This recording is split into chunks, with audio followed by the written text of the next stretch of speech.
Somba, vewe na Asda, Asda. Kombo ya sika, bazaye wapa pesi. Kombo ya nifkoe kundani lelo tokoni Asda.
Yes, it's another Sunday, and you know that when it's Sunday, we do these things. We do what we do best. We do rumba music, and this is October, and on October is Franco Makiadi month that he passed on the 12th of October, 1989. 35 years later, his music is still extremely relevant, and that's what we are speaking to today. And so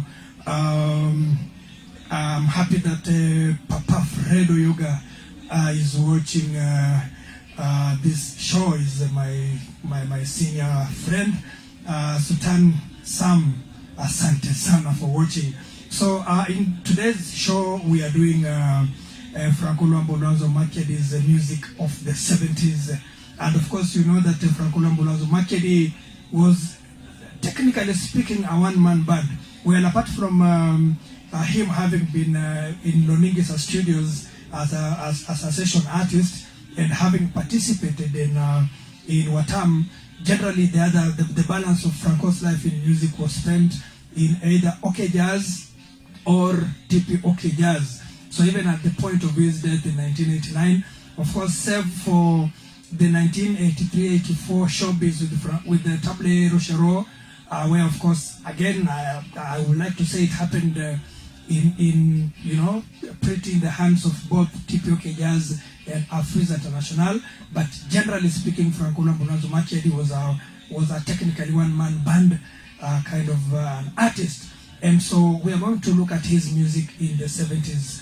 And then of course next week we shall be winding up with his music in the 80s, including circumstances that led to his demise, to his death. But other than that, we just want to enjoy music, because you know the best way to enjoy an artist is not even to say much. The best way is to appreciate the things that they left us. So Franco Luambo Makiadi, it is 1970s is what we're going to play.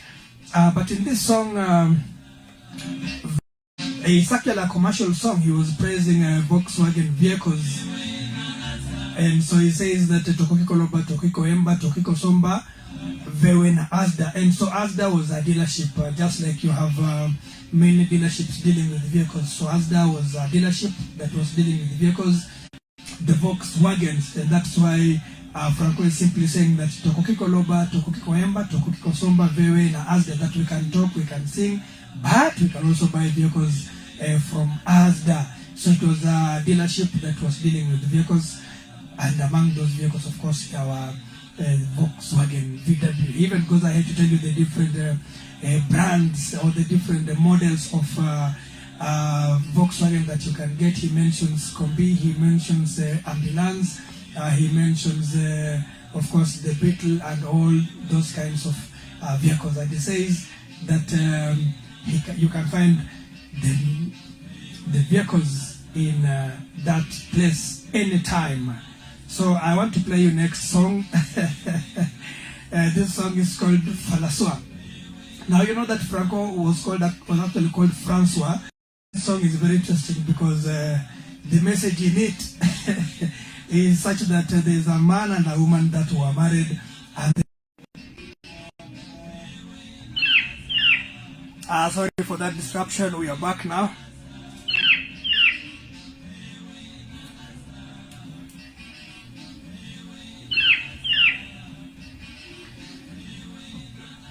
So like I was telling you, so these people get married and they have lived for some time, they're not getting pregnant. So the man claims, actually the man blames the woman for, you know, not getting children, not getting pregnant. But the woman, as soon as she separates from the man, within 1 year she is pregnant. And so it is clearly confirmed that it is actually him who was the problem. And then of course they even want to do some tests to know actually the problem was, and then so the man starts running away from doctor's appointment. The song is called Falaswa.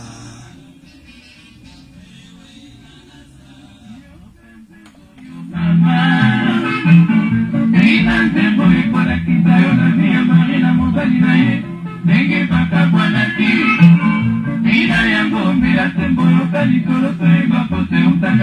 It's a 1975 song. It was actually done live, recorded live on stage, so forgive us for the kind of quality of the song.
Yeah, so they stayed together for 10 years. They didn't get a child or children. And so they went to a doctor for checkup. So a doctor gave them an appointment that come on this on that day. And that was in Kinshasa. So Falasua, of course, which I told you is the corruption of Franco, knew on the day of the appointment that I think he knew he had a problem. So he flew to Bazaire. So Bazaire is another province in the Democratic Republic of Congo. So the doctor had that he was in Bazaire, that he had checked in Hotel Metropole. So he called and said, we want that man to come back here because he had an appointment. So Falasua heard that they were calling, and so again he took off. And this time he went to all the way to West Africa, to Cameroon, running away from the medical test that they had, the appointment they had with the doctor. So the doctor had that, and so he called the Red Cross of Cameroon. They told him, please tell that man, Atiki Mokumba Monene, that he has left a very serious issue. Please let him come back to his hometown of Kinshasa. That is the song Falasua. And Franco was this kind of guy that did songs that affected society. So he was the kind of guy that was doing music that was affecting or afflicting about topics that were affecting or afflicting the masses, the common man. So, and that is one such where you get that a lot of the times, because you're not getting children, it's always the woman that is condemned. It's a very contemporary thing. It's also pertinent. It's been there and it continues to be there. That anytime there's an issue with childbirth or not getting children, it's always the women that carry the brunt of it all. Yet Franco shows here that this woman just left Franco, went married elsewhere, and within 1 year she had a bundle of joy. So showing that the blame fairly or squarely lay with the Falasua. Here's another song that Franco also does. It's called Geet. And in this song, Franco says, okay, there are people that want to show off their love. They want everybody else to know that they are in love, but he's not that type of guy. So he's telling his woman, I love you very much, but napendanga kupenda mutu chini ya maji. I do not want to advertise naboya ka propaganda ya lamulo. Spedangi, I don't like the propaganda, the things that come with marriage, especially if you advertise. But the girl wants the whole world to know that she is in love. The song is Geet. And something very about this song, Geet, and I'll point to you at the point where, you know, it is a song, it is being sung, but everybody is singing their own things, you know, but it still sounds extremely musical. I really like that style where everybody is it will appear like they are singing at cross purposes. Everybody is doing their own thing, but it is all happening in one song. So the song is Geet. So Geet is the name of the girl that this man has fallen in love with, but the girl wants the whole world to know, but this man is not that type.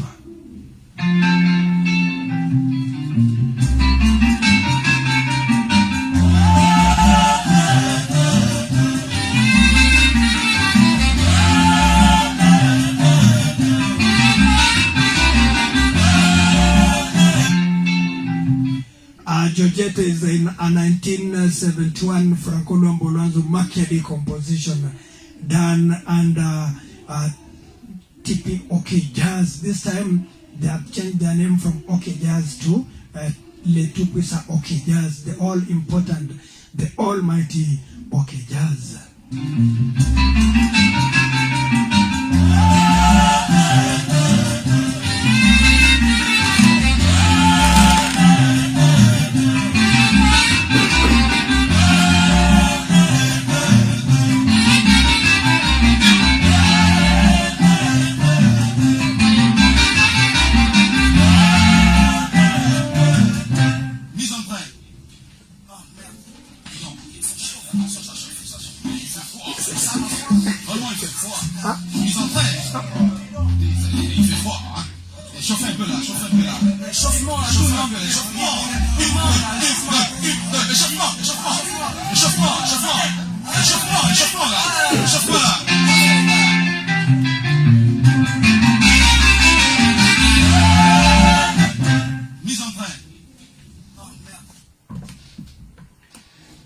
So this is the first part of what I'm just alluding to.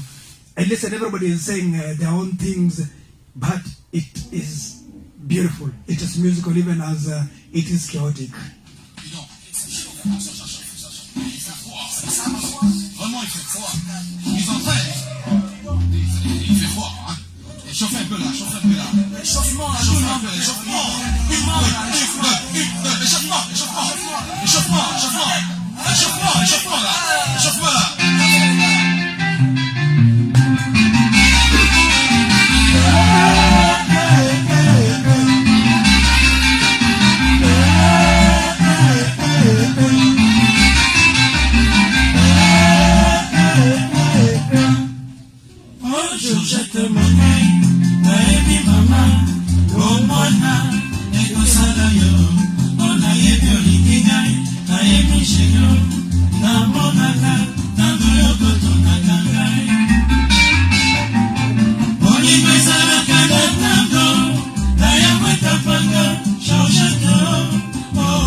Georgette,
Now you can hear in this part of the song where Yulu Mabiala and Franco Makiadi and other people seem to be singing at cross purposes. But that is actually what makes this song to be so unique. Listen to them.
Mazubo ya mingane na boya kajeyo.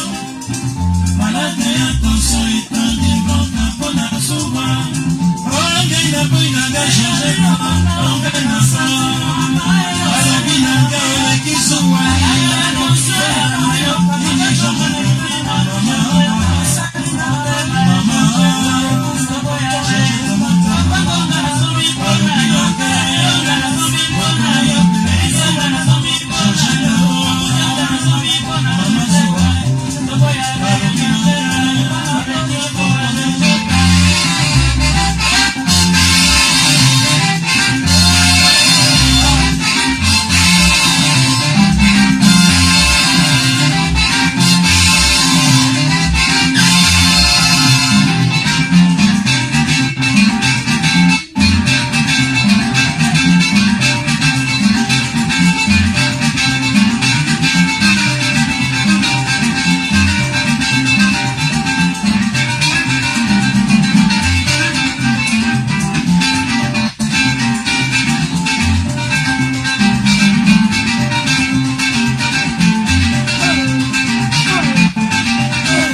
Shabash. You know, if ever you want to know exactly who Franco Luambo Makiadi is, then you listen to such music.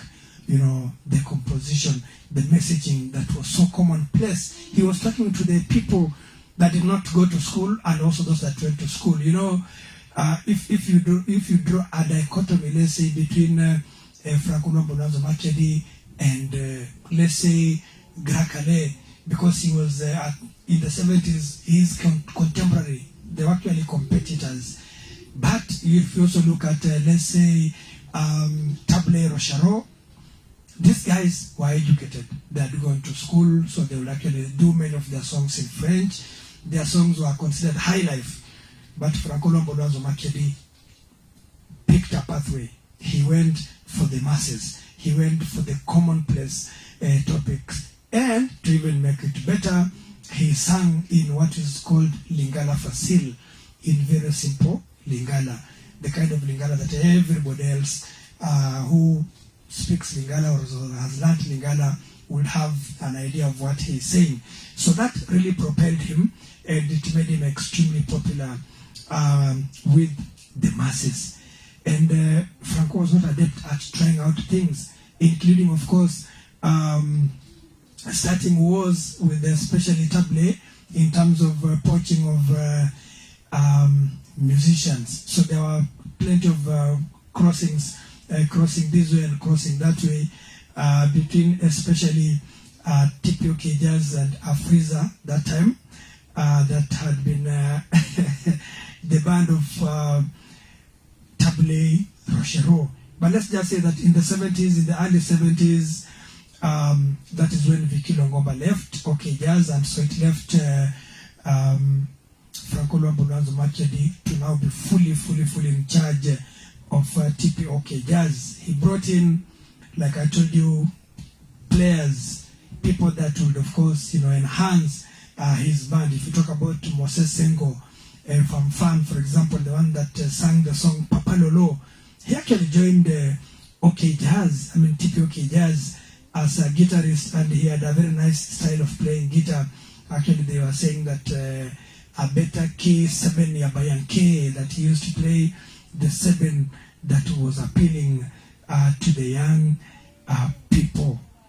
Now, Franco Makiadi was also good with the politicians of the day. He was in working terms, for example, with Mobutu Sese Seko, although there was a time when they had a digging at each other because of songs that he had done here and there that were not consistent with the morals of the society. I'll be telling you about when he was jailed for doing songs that were seemed to be a bit weird or wayward away from society. Just Kika Mkuta joined in 1973, and in 74, Yulu Mebela had left, but he came back.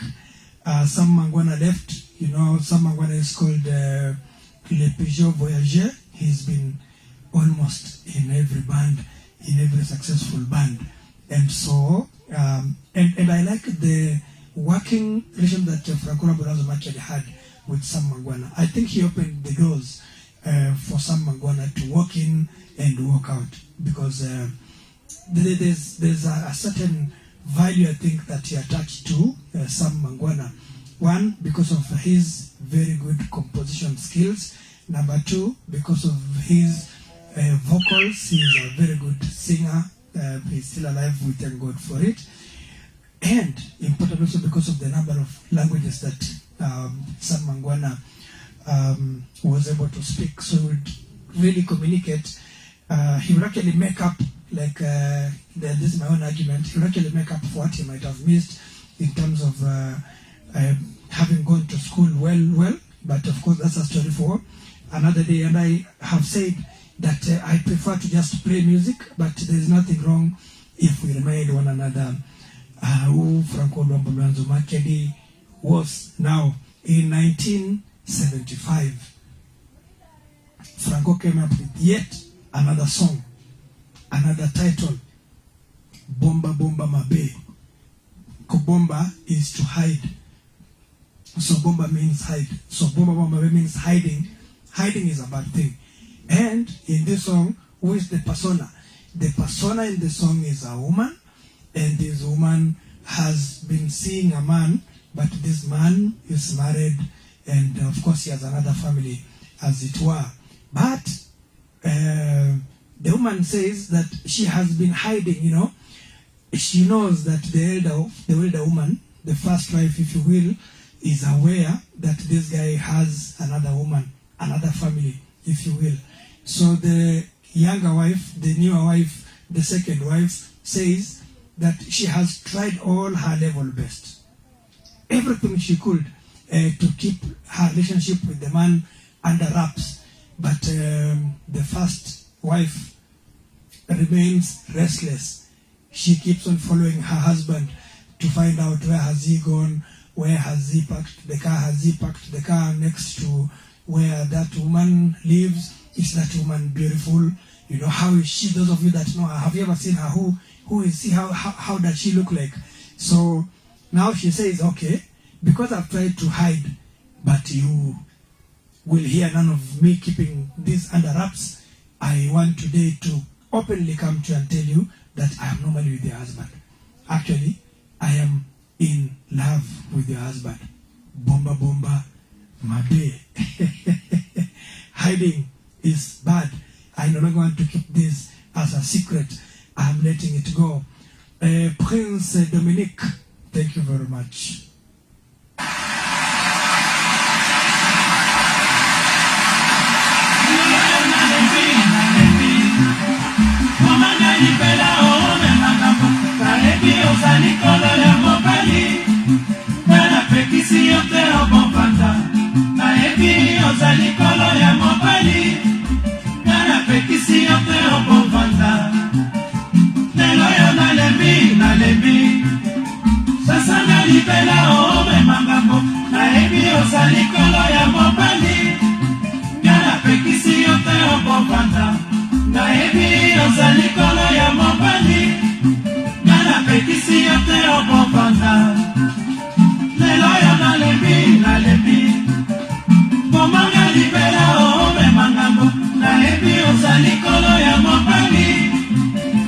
Pekisi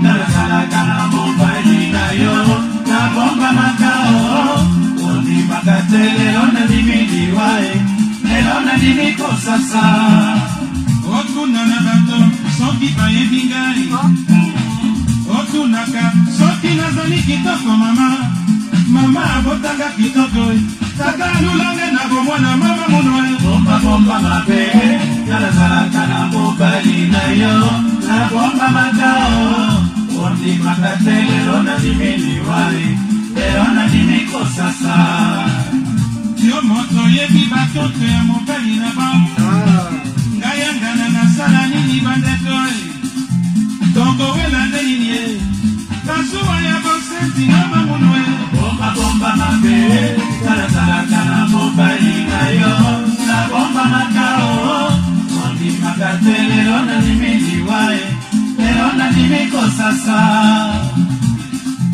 tongo wela nini kasuwa ya bosenti. Let me just tell you what the refrain says, then I'll let the song play.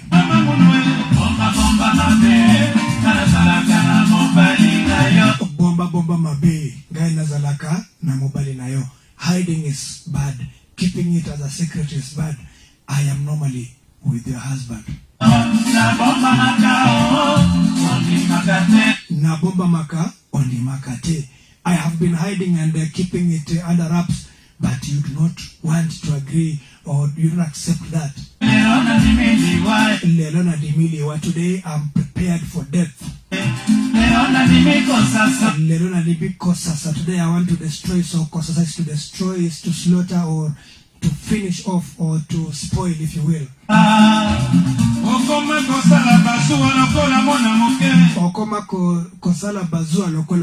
You are jealous like a small child. You are a grown up, everybody knows you. So what are we fighting for? This is stupid jealousy. Then she says, bomba mabe, hiding is bad. I'm normally with your husband. I've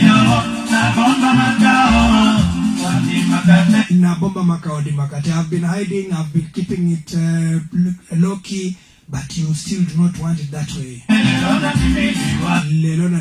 Today I am ready for death.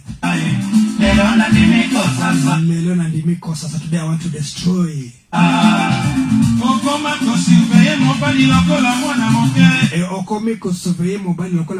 You are surveying, you keep on following your husband like a small child.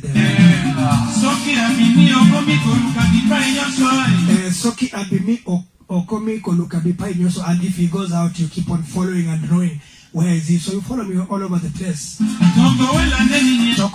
What are we fighting for? Your children are not even grown. Why can't you concentrate on taking care of your children?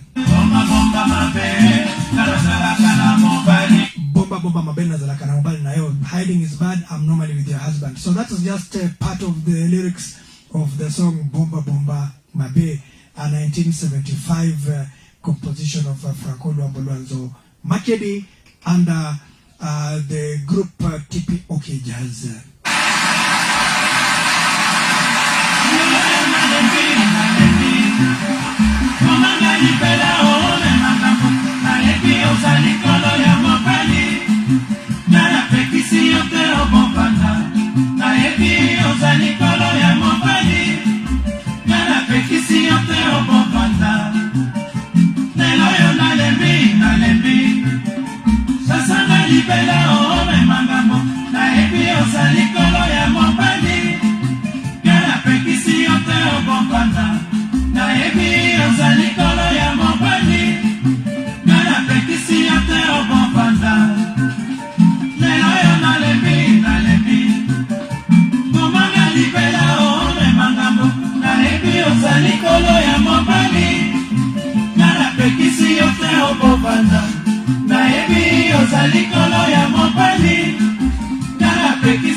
Bomba bomba mabe, nazala kana mobali na yo, na bomba makao, ondi makatele lona nimili wae, lona nimiko sasa.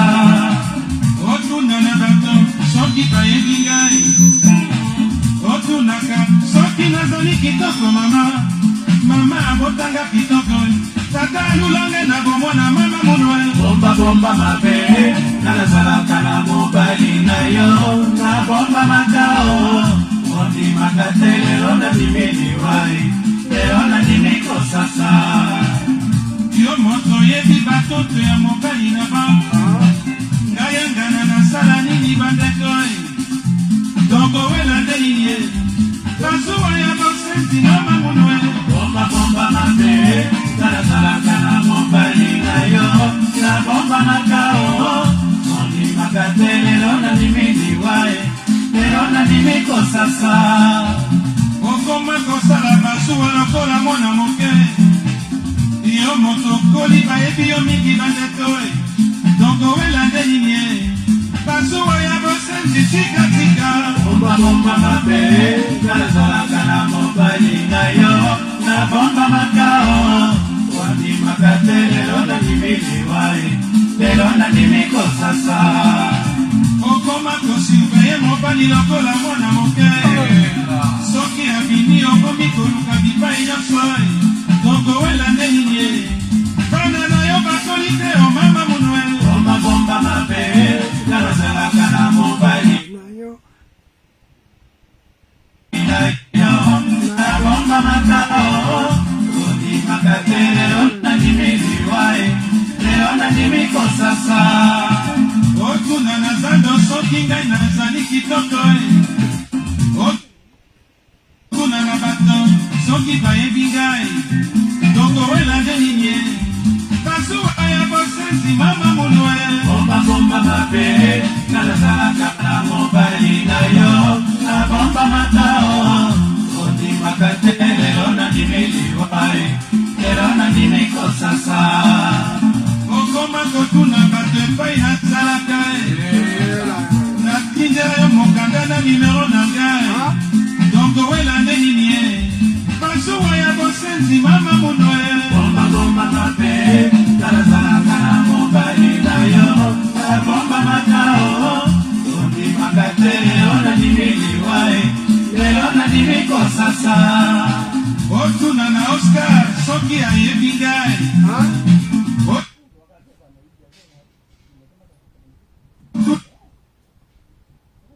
na sukami soki nazalaka kitoko, mama abotanga motane, tata alulange na bomona.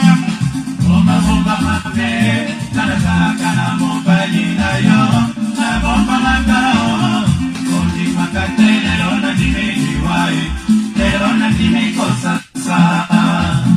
Yo moto simbali konti ya mobali na ndako, balobaka kutu bakuzaka yo te bandeko, dongo wela ndenye, basuwa ya bosenzi tika tika. Bomba bomba mabe, nazalaka na mobali na yo, na bomba makao, ondi makatele lona nimili wae, lona nimiko sasa. Okoma kosurveye voiture ya mobali na yo, soki atelemisi yango epai na ngai, dongo wela ndenye, bana na biso bakoli te o mama munwe. Bomba bomba mabe, nazalaka na mobali na yo, na bomba makao, ondi makatele lona nimili wae, lona nimiko sasa.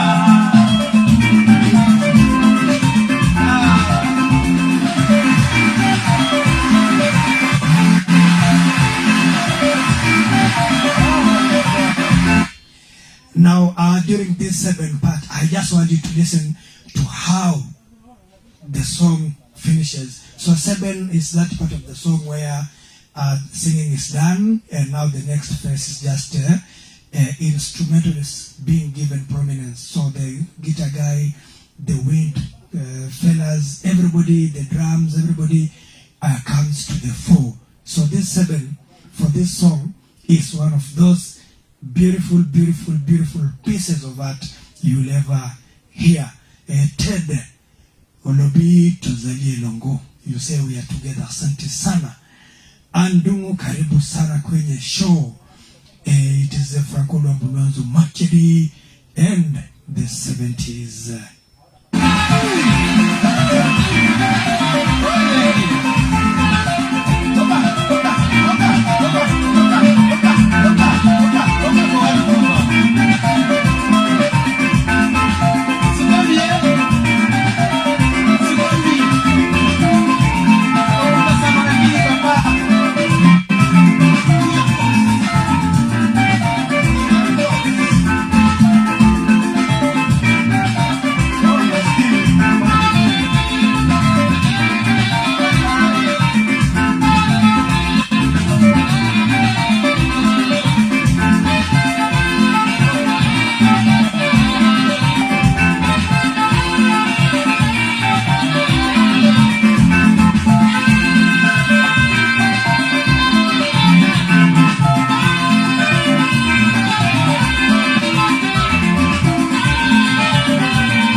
Now, this song was released in two versions. The first version was the debut, which Franco Luambo Makiadi and TPOK Jazz performed at Telezaire. So this used to be a live recording of the performances of Franco and his team. But then the version that I've played was actually released in 1978. It is a studio version. But there is, the fake noise, the fake audience cheering on the guys. That's why it comes at specific parts of that song. Papa Ray Osoro. This is another Alanga Nzebo. This is another of those guys. Akisikia kuna mziki mahali hata ufanye nini, atafuata mziki tu. Karibu sana katika show Papa Ray. Today we are doing the 70s of Franco Luambo Makiadi. Bokolo bana ya mbanda nayo malamu. Now this is a song that goes to women, that sometimes you might get married to a man, but the man either separated with his wife or the wife passed on. So you are getting into a frame, into a situation where this man already has children. So Franco tells you, please, if you find yourself in such a situation, just take care of the children of the husband and take good care of them. Bokolobana ya bandanayo manamu. And then he goes ahead to even give advice to the woman. If she left anything, whether they are shoes, clothes, and so on, please do not wear them. Do not make them yours or come mangambo. You will be in real trouble. So, again, what you're saying that Franco Luambo Makiadi's topics, themes were commonplace. And these things happen all the time. You marry a second wife, and she comes, she finds that you had children. Now she does not want to take care of the children. She mistreats them. And then Franco says it is even worse. If she gets her own children now, then the proper mistreatment begins. She now starts treating the children of the other woman like her rivals. So the advice is, Bokolobana yambandanayo malamu. Take good care of the children of your co-wife. Raise the children of your co-wives well.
bayaki midi yeye nazala na mosala bandeko bana ngai na kanisa mama na bango akende bandeko apala na zone ya Gombe mama akoma na mosolo abosa na bana ngai Nabutunga inalala te bandeko na kanisa ndenge nini na koboko bana yo bandeko wele wele wele wele wele wele wele wele wele wele wele wele wele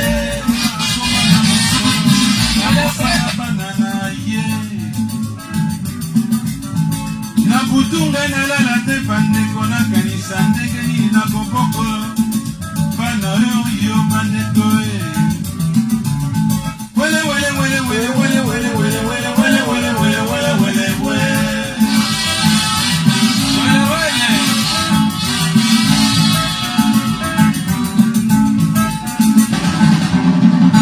soki akuti bana ya manda moko malembe basuwa ya bana na yo ikatebeni bokolo bano yo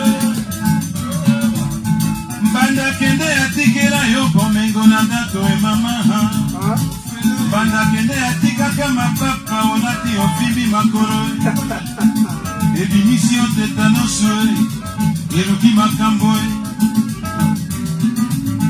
okuti eloko ya mbanda na ndako mwasi kolata te tunaka liboso ya kolata tozongisa yango epai ya mbanda na mosala ngai nasala te bandeko butu nyonso napesaka conseil epai ya mwasi asika ngai na bana bandeko nalobi batelaka bana na ngai makila na ngai bayokanaka ye na mwana na ngai ya mwasi te mwana liboso akomisa ye mbanda na ye wele wele wele wele wele wele wele wele wele wele wele wele wele wele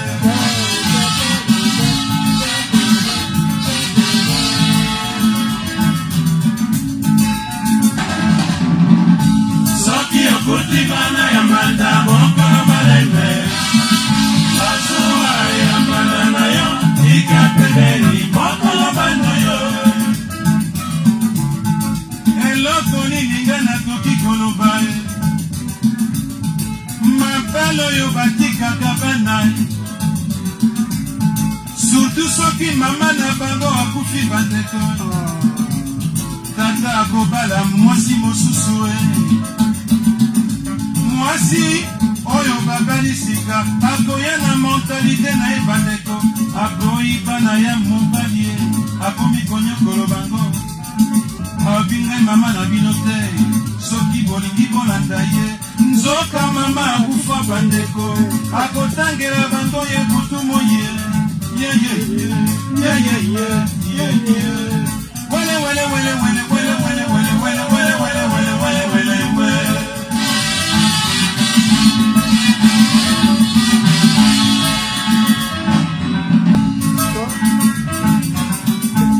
mbanda kende atikela yo komengo na ndako e mama mwasi atikela ngai bana abala na zone ya Gombe mwasi amata mapapu akoma na mbongo mingi abosana nde bana epai na ngai bandeko akoyoka ndenge banyokolo kobana na ye akokipaka ta likambo yo te awela mosolo awela mbongo awela koteka bilamba na zando wele wele wele wele wele wele wele wele wele wele wele wele wele wele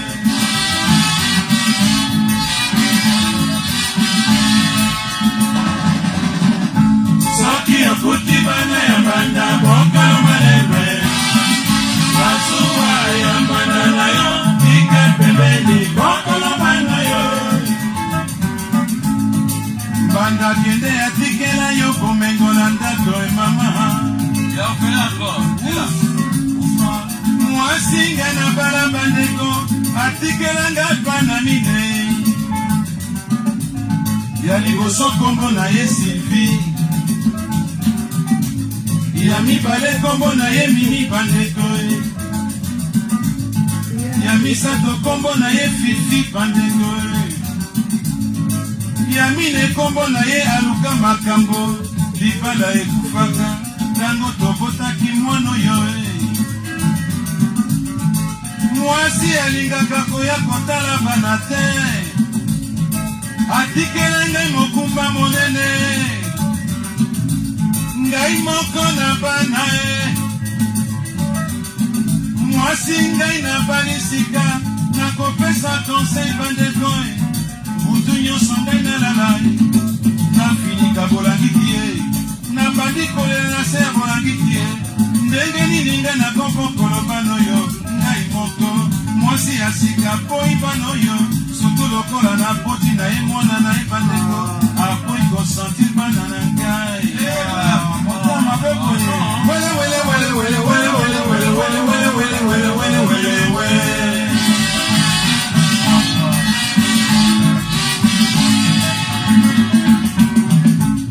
likambo ya libala ho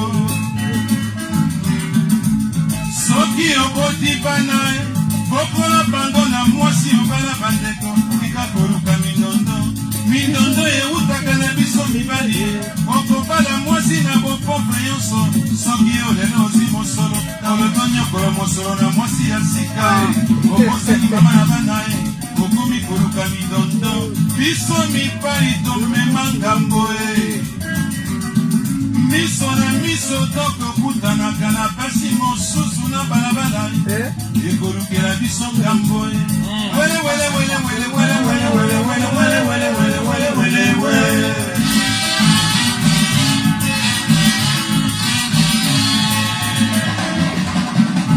soki okuti bana ya banda bokolo malembe basuwa ya mbangala yo tika pembeni bokolo bando yo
Again, here is another song, a demonstration of who Franco Makiadi was with respect to the themes, to the messages that he did.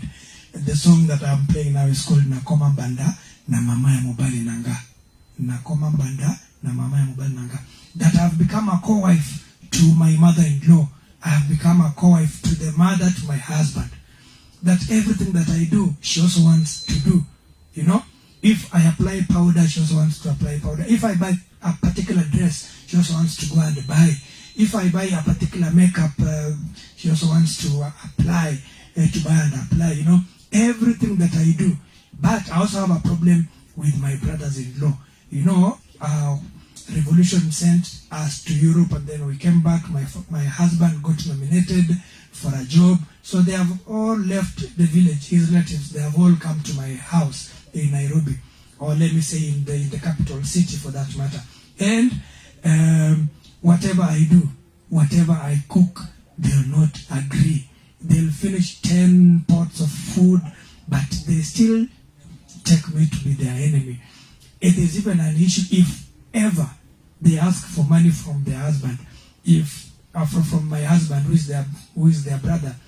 If they do not get the money from my husband, they'll say it is me that has stopped him from giving them the money. It is so worse that they're even going to a witch doctor to give them some potions that can then, you know, separate the woman from the husband. So that the husband, who is a brother and son to them, can always do whatever it is that they wish him to do. So, nakoma mbanda na mama, nakoma mbanda na mama na mobali nanga.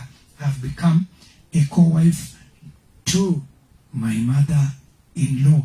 Things that happen. But then of course he says somewhere in the song, the persona says somewhere in the song that she has no problem with her father-in-law. Her father-in-law is one nice guy.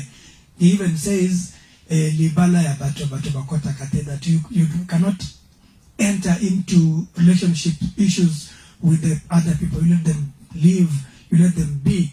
But the mother-in-law, ni wale tunasabaga sumbua, okay?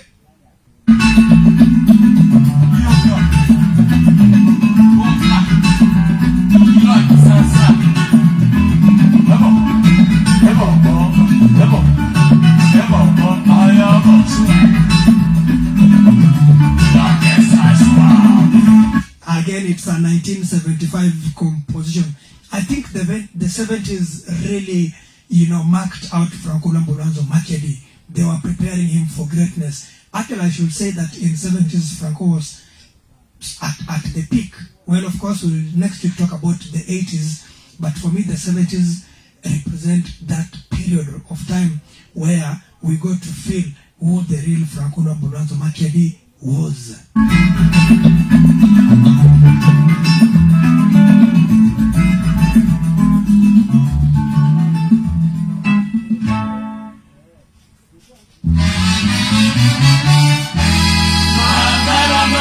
Kokufa la kisasa ezalaka incompréhension ya famille ya mobali. Mama ya mobali alingi mwasi ya mwana na ye te, akomisa ye mbata o mama, nyonso bokilo kolata o mama, ye mpe alingi alata o mama, nyonso bokilo kosomba o mama, ye mpe alingi asomba o mama. Soki asengi bongo na mwana na ye, soki apesi ete o mama, akanisi nenga ila koseye mobali, ayebisi basemeki ye nanga. Ekomi na basemeki, ekomi na banganga, nanga apesi bango kisi ye mama, po balongola nga libala o mama, poneko na bango apesaka bango nyonso balingi. Yangai nini, yangai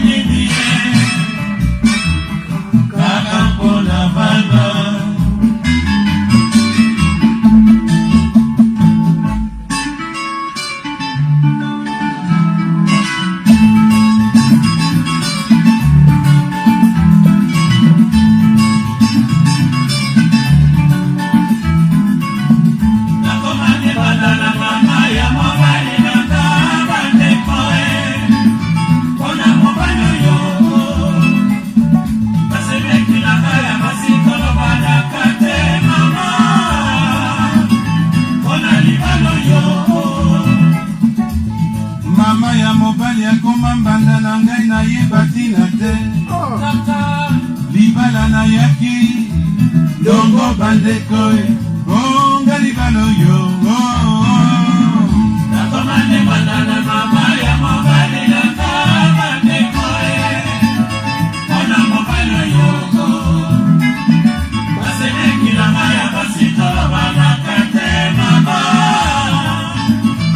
ona libalo yo topandenge na mobali na campus révolution etindi biso na mpoto lobi tozongi kisasa mobali na ngai azwi nomination bafami na ye babukani mboka batondelinga lopango nakola banzungu zomi ya pondu bakolia bandima ngai te onga libalo yo nakomane banana mama ya mobali na ngai bandeko ona mobali yo nasemeki na ngai ya basikolo banakate mama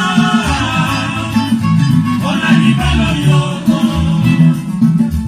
bokilo na ngai ya mwasi biloko nyonso na kosomba ye mpe alingi asomba ye soki nalati or blanc ye mpe alingi alata ye magazin nyonso na kokota atunaka kongo bandeko onga libalo yo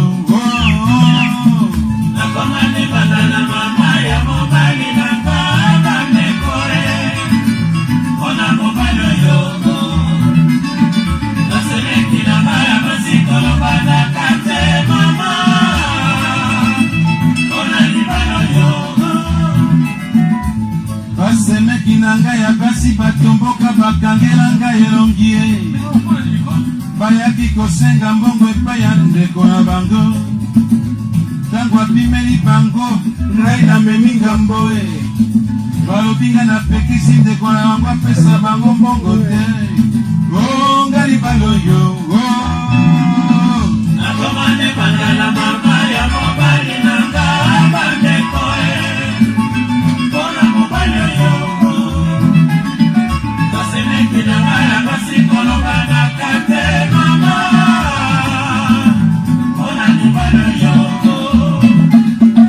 basemeki na ngai ya mibali toyokanaka te likambo ya voitire soki mobali na ngai ake na misio na nsima bango batikali balingi batambwisa voitire soki na boyi ngai namemi ngambo bapanzi ngai sango balobi ngai mwasi mabe epai ya fami na bango balobi ngai mwasi ya ndoki onga libalo yo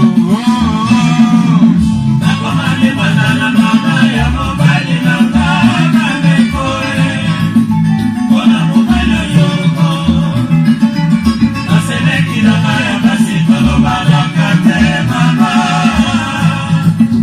ona libalo yo bokilo na ngai ya mwasi soki aye na ndako akoki kosolisa bakoko na ye soki akomi akangeli ngai elongi ye ata bakoko na ye aboyi na ye kolobisa ye soki akuti mwana na ye apaluki na nsima ya ndako lisolo mpi ya mwana na ye alingi ngai nayoka te bandeko onga libalo yo nakomane banana mama ya mobali na ngai bandeko ona mobali yo nasemeki na ngai ya basikolo banakate mama ona libalo yo Part 2 basi bakoma komona mpasi epai ya babokilo epai ya basemeki ya basi mpe basemeki ya mibali basi bakoki koloba te bandeko surtout soki mwasi abotaka te moya aloba ezali te bandeko bakangela ye elongi likolo ya mobali soki mobali azwi mbongo bayingaka apesaka fami na bango onga libalo yo nakomane banana mama ya mobali na ngai bandeko ona mobali yo nasemeki na ngai ya basikolo banakate mama ona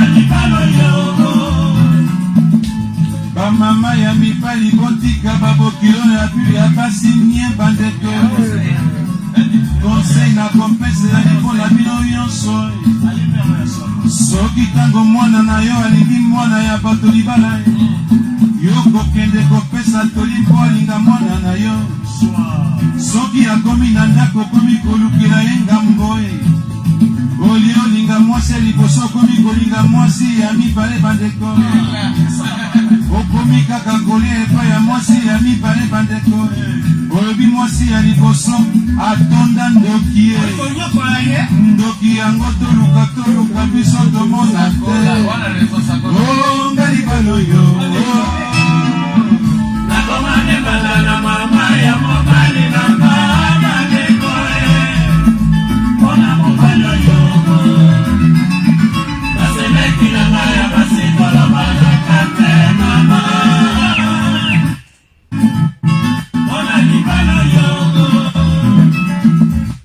kokilo na ngai ya mwasi ya poya sukola mai ya dushe mpandeko alingi kaka sukolaka na ye na basin onga libala oyo mama na ngai ye nakomandemana na mama ya mobali na ngana ndeko mpona mobali oyo nasemeki na ngai ya masikolo balaka te mama mpona libala oyo okilo na ngai ya mwasi soki nasombi super wax ye mpe alingi asomba ye soki nasombi mapapa ya otalo ye mpe alingi alata soki nakobi na makambo oyo te nyonso nakosala na ndako alingi koyoka te bandeko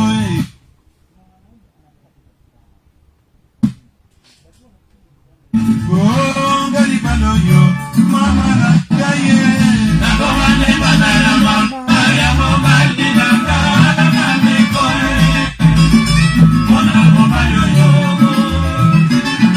nasemeki na ngai ya masikolo balaka te mama mpona libala oyo basemeki na ngai ya basi bakanga kombo na ngai epai ya nganga balobi soki mobali azwi mbongo apesaka ngai te bandeko bayebisi epai ya mama na bango babi ngai ndoki ye o ngai libala oyo o mama na ngai ye nakomandemana na mama ya mobali na ngana ndeko mpona mobali oyo basemeki na ngai ya masikolo balaka te mama mpona libala oyo okilo na ngai ya mobali kutu ye akibaka na ye makambo oyo te soki ayoki akotomoka na mwasi na ye aloba na mwasi na ye atika libala ya mwana na ye ya mobali ye likambo ya mwasi na mobali bakotaka te soki nga nake na zando nasombi ye mikate na ye nasombi titanga usi na ye akanduki mokongo tango ya kokende natikeli ye so makuta na ye tango nakotikela ye asomi na ye masanga soki ameli alangwe soki alangwe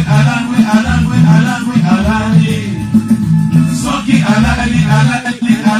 alali asanzi bonga libala oyo nakomandemana na mama ya mobali na ngana ndeko mpona mobali oyo nasemeki na ngai ya masikolo balaka te mama mpona mobali oyo oka ilokisasa c'est pareil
even say in the song, there's even some of the song who remarks, music ya tout generation, the music for all generations. You can imagine that this song was done in 1975. You can imagine that the messaging then, these things are still happening to date, that your mother-in-law will hate you and want to create a wedge between you and your husband. And especially it becomes worse when your in-laws also get involved, that your mother-in-law asks for some money from your husband, but your husband does not give. They say, amekatazwa. So Antoine mwambia asimpatie pesa. So then that goes back to the in-laws. Then in-laws are all over the place. They're even going to a witch doctor to look for some portion that can of course stop the marriage, so that this guy can continue serving their interests, their whims, you know. Violet Amira, thank you very much. Wycliffe Atulo, asante sana. So you can see that many years later, 1975, and the song is evergreen. The message is even better now. It's even more relevant today than it was those years. So it just tells you that Franco Luambo Makiadi created music for posterity. October is the month when we celebrate his music, and I prefer to talk less and less about the man and to appreciate his the body work that he built on rumba Congolese and indeed rumba across Africa. You know, Franco Luambo Makiadi was a school. TPOK Jazz One was one big school, and the messages that he did in his songs were things that were obtaining in society at that time, and they still obtain to date. So we must give it up to him for having seen things way ahead of time.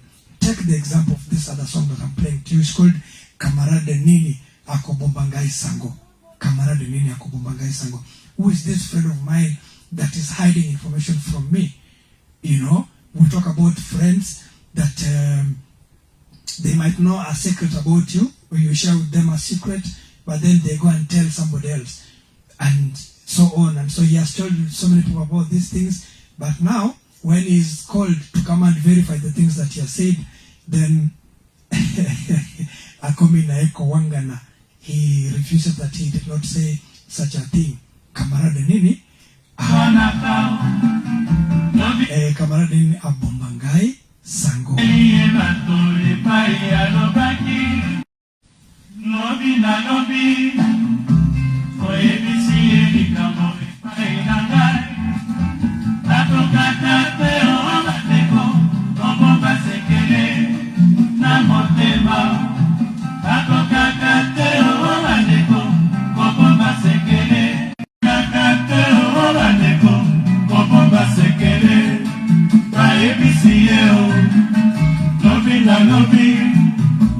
Bakumbani basali nikita ya kotuna ye Akokata te ola neko Alabana nyalo baki Totunana Aligaka kaka ola neko Kotia confusion Toswana kao Lobi na lobi Anemeli ye mato Ipai alobaki Ayangani ola neko Miso eteliye, no kutapoye, akokakate ola neko, kobomba sekele, na motema, lobi na lobi, koebisi elikamo epai na gai, akokakate ola neko, kobomba sekele, na motema, akokakate ola neko, Bomba sekele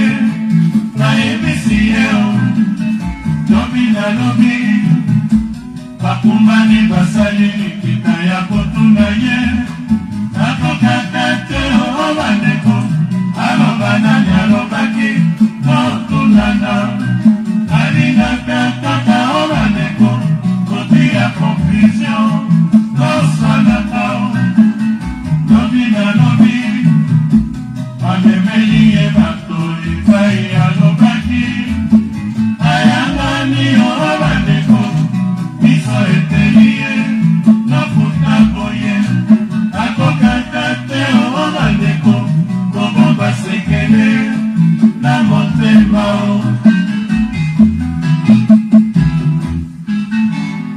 namekate o namekate camarade niya bomba kaisango namekate o namekate nakosukisa kotambola ngai moko lobi moninga adefisio elamba na ye namayaka na kingo yonde moto aliboso kofinga ye epai ya baninga mama namekate o namekate camarade niya bomba kaisango namekate o namekate nakosukisa kotambola ngai moko lobi moninga asali nganda na ye ainterese yo mobikaka wana yo lobi okomi konkurant na ye osali ya yo nganda mama namekate o namekate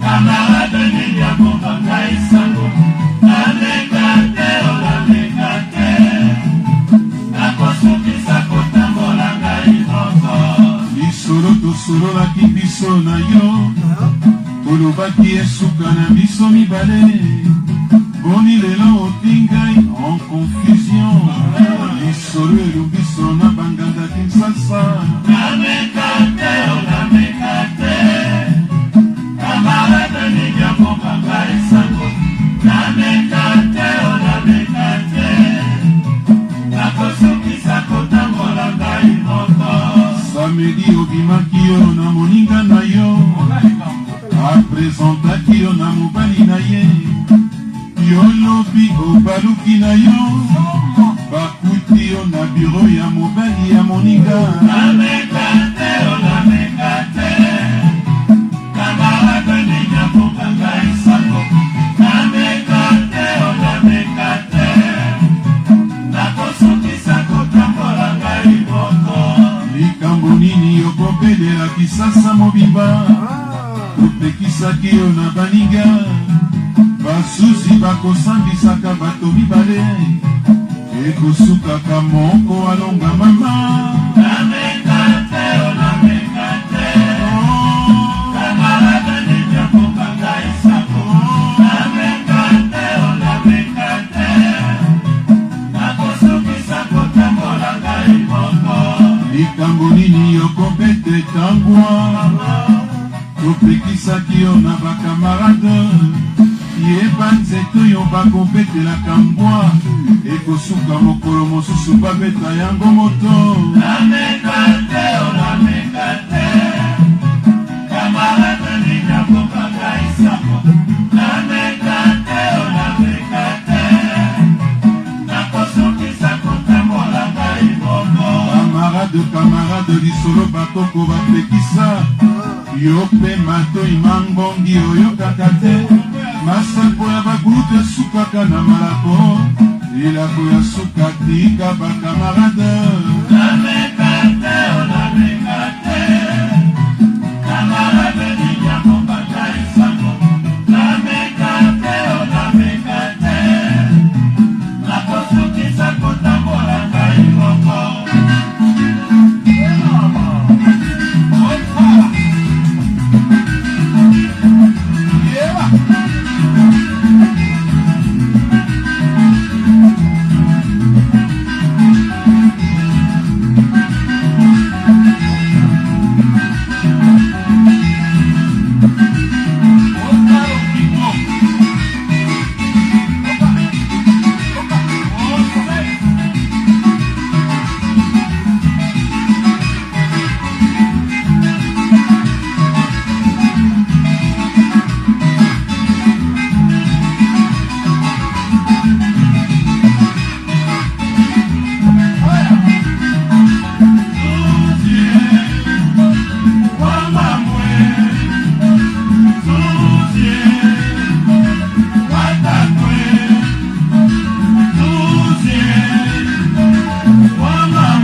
Now, my friend, my younger brother, Hezbon Odera Jachabera Mbote ya Chris. Then he says, désolé, nakoti sima ya tango kasilwaka kati kasi likambote anana nakoti sima ya tango kasi likambote na sengindule liberté. So he says that he's come to the show a little bit late, but he's asking for the song Liberté that was of course composed and led, vocally speaking, by, he likes calling him Abubakar Siddiq.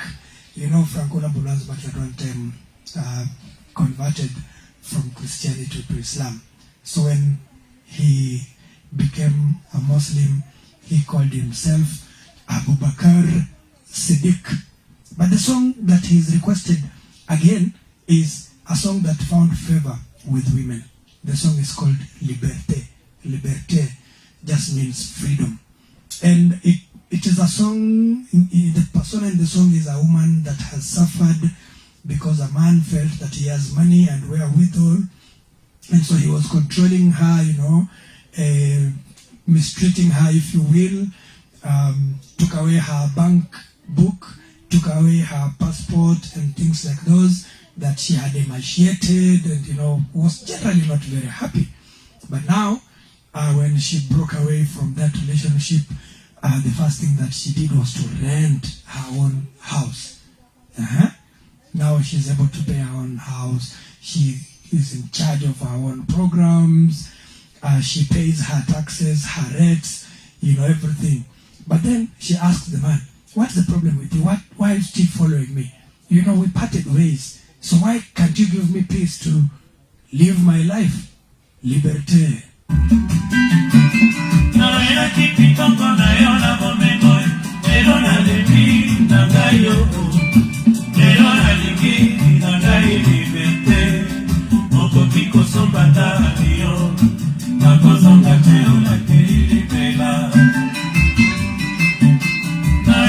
Now look here, if somebody is saying, if you want, you can even buy an aeroplane. I am gone. I don't care about your wealth. You know, I used to fight for your wealth. I know the way you are handsome. But I just learned that all these things were draining me. I wasn't happy. So now I am on my own. You can do whatever you want to do with your money, including buying an aeroplane for yourself. As for me, naza liberté. Nalingi liberté nanga. Liberté nalingi natika libre nasala oyo motene lingi. I want to be liberal. I want to be free, so that I can do what my heart pleases.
eloko nini olingi na nzoto na ngai bandeko nakoma libre nakoma libre nakoma libre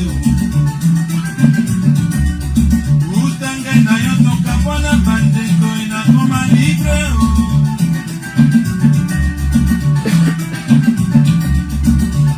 nakoma libre nakoma libre nakoma libre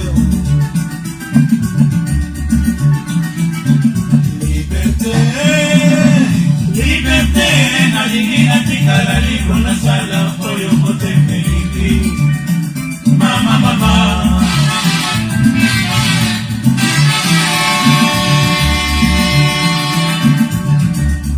olinda kolobisa ngai te bandeko nalukaki na ngai nayeba te bandeko opasanga sango kisasa mobimba olingaka kutu nde koboma ngai nakoma libre nakoma libre nakoma libre liberté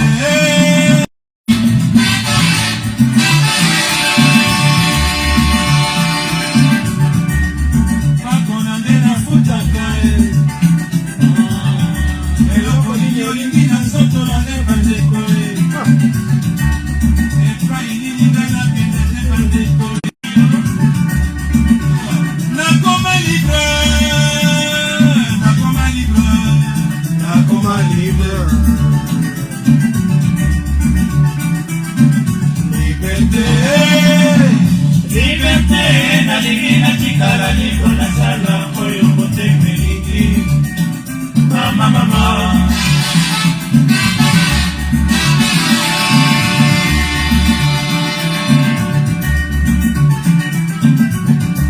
eloko nini olingi na nzoto na ngai bandeko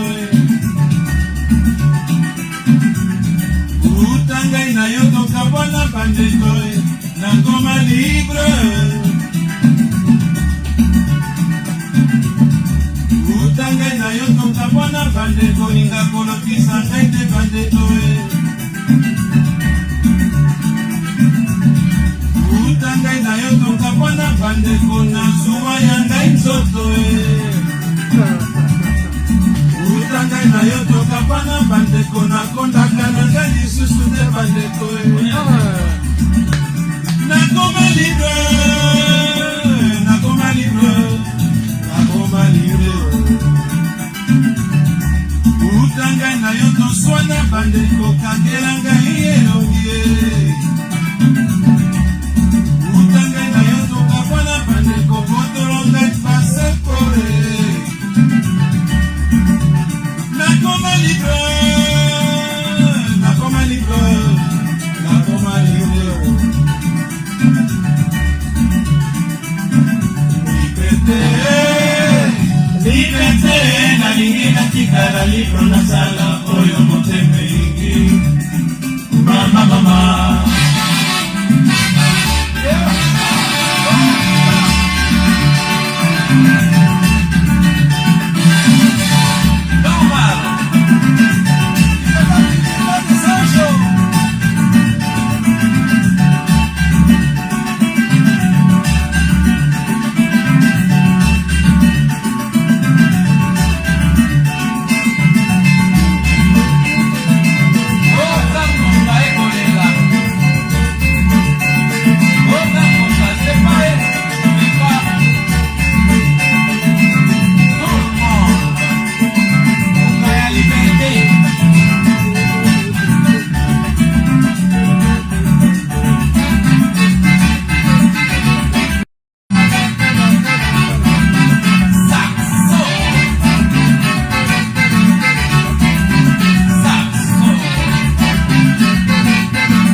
Now, Franco Makiadi was also not afraid of speaking truth to people. Eh? There's a song that he did called Mpaka Lowi. So Mpaka Lowi is so Mpaka in Lingala means old or aged, very aged. So Mpaka Lowi is a very old man. He's an aged old man. A man, with advanced age. But he doesn't live his age. The things that he does are those of, smaller children. He does not accept the fact that he's grown old. And so Franco speaks to him directly. Says, Sala Olia Okane Sala Vi. Eat, live, and think about life. Mikonomayometically musikate, but your days are numbered on this earth. Okokan some bongo oil zina bomane. So you think about the money that you got in your old age. But the message in the song really is that there is a man that has grown up with his friends, but he is not behaving right because he's going after the daughters of his friends. He wants them to be his concubines. He has separated himself from his friends, the ones they grew up together. Actually, even if one of them gets an issue, a problem, for example, this guy will not attend in person. If he hears that somebody has an issue, all he'll do is tiambongo na envelope, tinda yango, put money in an envelope and send. So he'll only send his contribution. He does not come in person to attend. But then Franco reminds Mpaka Lowi that somebody's presence is greater, is more important than even the money that they are sending, in cases where, of course, we have issues, problems, such as funerals and so on. But he says that this man, in his vehicle, you will get biscuits, sweets, and everything. So when he sees the daughters of his friends, he calls them, Kamata Bomba, Shika, take sweets, take biscuits, take. I even had a version that has been done by Beniko Popolipo, Kamata Chocolat, even take this chocolate. Luring small children, daughters of his friend, converting them into his concubines. But they remind him that his days are numbered. He will not be in this world forever.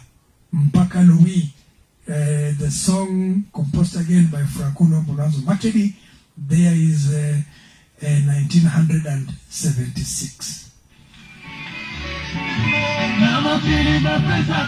Again, forgive us the technology then. The song is not as clear, but the message is clearer.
balopesani na mbuma lilala na lokolo alibambi tokomine na ntango ya mbula tolia malalo yo sala olia sala obanzala di papa sala olia okanisa la di likolo mitikali na yo mosika te moninga okokanisa mbongo yo ozela mobange mama osilisa yombo ya bapopo na zondo mama olingi komona suki ya pembe na moto na yo te suki ya pembe ya kisaka yo mobange bandeko soka soki okomi mobange elengi epai na bana na yo okoma kopomba suki ya pembe likolo na yombo sala olia sala okamala lipapa sala olia okanisa la vie likolo mitikali na yo mosika te moninga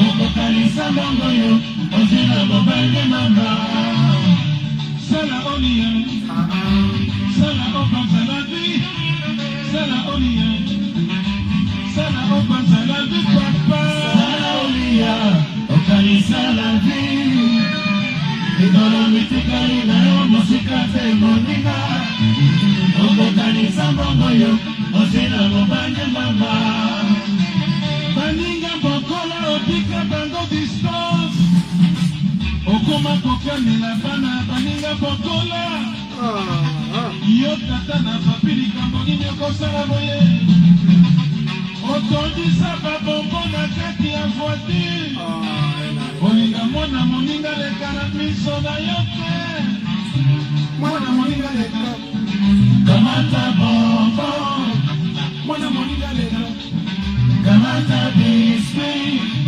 mwana moninga leka kamata bombo mwana moninga leka kamata biscuit sala olia sala omanza la vie papa sala olia okanisa la vie likolo mitikali na yo mosika te moninga okokanisa mbongo yo ozela mobange mama olinga pepenga yo na kombo ya papa te okoma kobombama na nsima ya voiture bana nikendaka te babonsana yo ta moke te garçon yo papa na papi oboyi babenga yo papa yo papa na papi oboyi babenga yo papa yo papa na papi oboyi babenga yo papa yo papa na papi oboyi babenga yo papa yo papa na papi oboyi babenga yo papa sala olia sala okanisa la vie papa sala olia okanisa la vie likolo mitikali na yo mosika te moninga okokanisa mbongo yo ozela mobange mama okanisa basokola na bakile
That's a very strong message to Mpaka Lowi, the old Lowi, that, well, money is not everything. You can always send money, but also be present, because you might give ideas and things like those when a friend of yours is in trouble.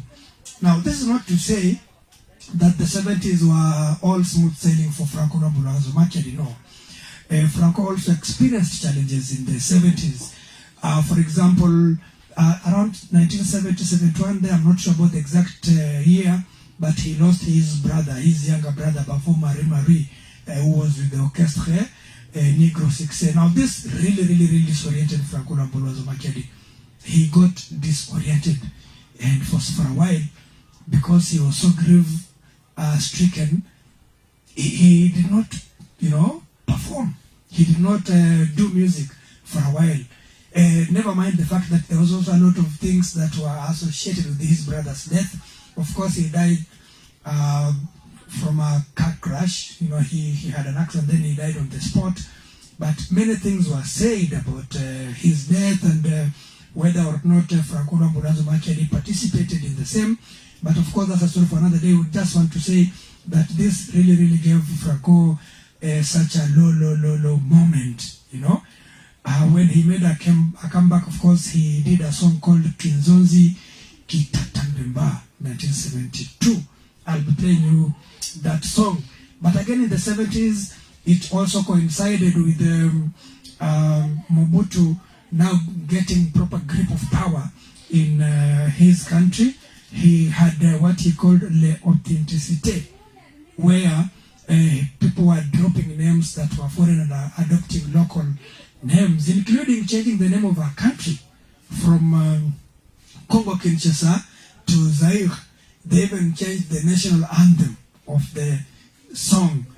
People were asked to drop their foreign names and adopt local names. And Franco was compliant. He was among those that did not want to be left behind. So he adopted the name Lokanga Lanju Pene Luambo Luanzo Makiadi. Lokanga Lanju Pene Luambo Luanzo Makiadi. Just to be compliant with what everybody else was doing. And of course, around that time, again, TPOK Jazz experienced innings. Of course, there was Mayola Mayoni that came. Mayola Mayoni, Fred was initially a footballer, but he joined the fray. He was a good composer as such. Then also joined Mpudi Deka in the early 70s. Gege Mangaya, Mishinov Makamatiko Visiwa just come from Afriza, so you can imagine the kind of noise that happened, Thierry Mantuika, and so on. Now, in the 70s, Franco then appointed Simarolo Tumba Ndomba the poet to be chef de orchestre. That he was more or less the one that was running the day-to-day activities of the band. And, late in the 70s, again, Franco got into trouble because around 1978 specifically, he composed two songs, Helene and Jackie, and these songs were not liked by the Attorney General because the messaging therein, well, I cannot play those songs here to be honest with you, because of the messaging in the song. So Franco Makiadi, together with other members of TPOK Jazz, got jailed. Actually, he received a jail term of 2 months. Were it not for the protests from people in his country, he would have stayed there a little longer. So it's not to say that the 70s went on so very well. But again, it must be said that this is where Franco really picked. This is where everything to do with Franco Makiadi was brought to the bear. We all now came to know his capacity, his ability, his talent, and everything else concerning his career musically speaking. So this show was all about Franco Makiadi in the 70s. Now next weekend I'll even play music that he did in the 80s. Remember that he met his death on the 12th of October 1989. We'll be talking about that. But for this week, all I wanted to do was just to talk about the 70s and the things that he was able to do as an artist. So he composed this song, sung in his native, I don't know this language, what it is, but he mentions, his brother, the late Bavo Mari Mari.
Now this song brings me to the end of the show today.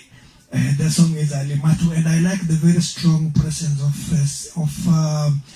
some Mangwana in this song, Alimatu.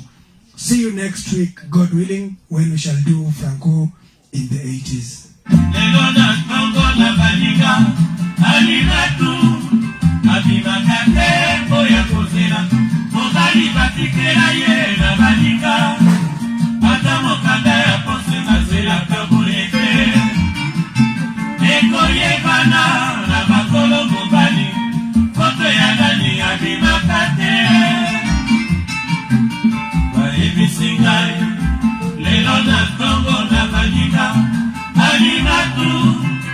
Abibakate oya kozela mobali batikela ye na baninga ata mokanda ya poso bazelaka boye te ekoyebana na bakolo mobali kote ya nani abibakate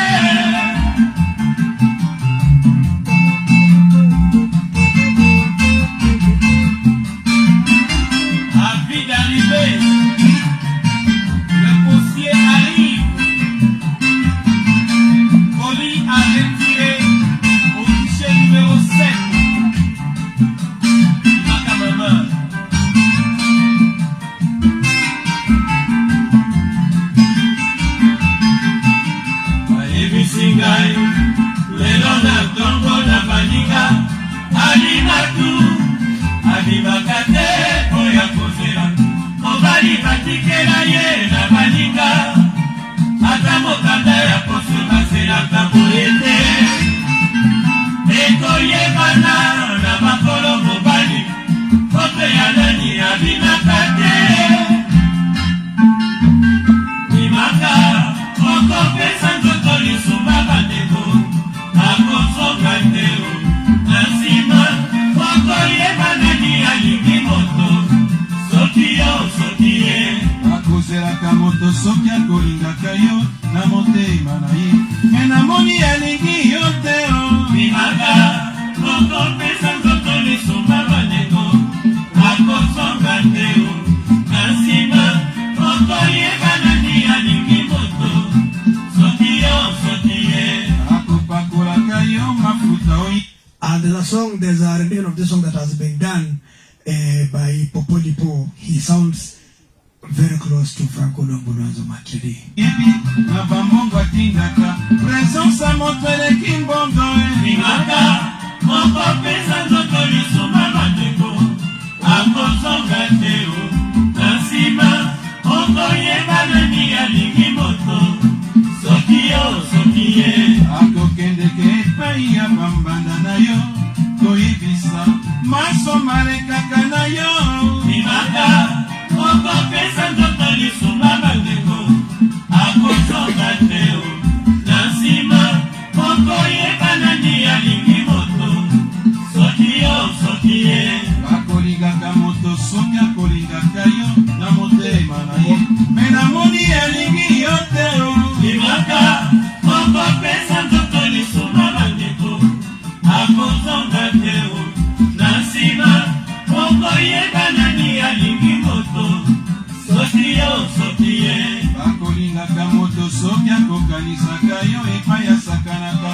me namoni alingi yo teo bimaka okopesa nzoto lisumba bandeko akozonga teo na nsima okoyebana ni alingi moto soki ye akopakolaka yo bosoba oyebi na bambongo atindaka presence moteleki mbongo bimaka okopesa nzoto lisumba bandeko akozonga teo na nsima okoyebana ni alingi moto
ride out.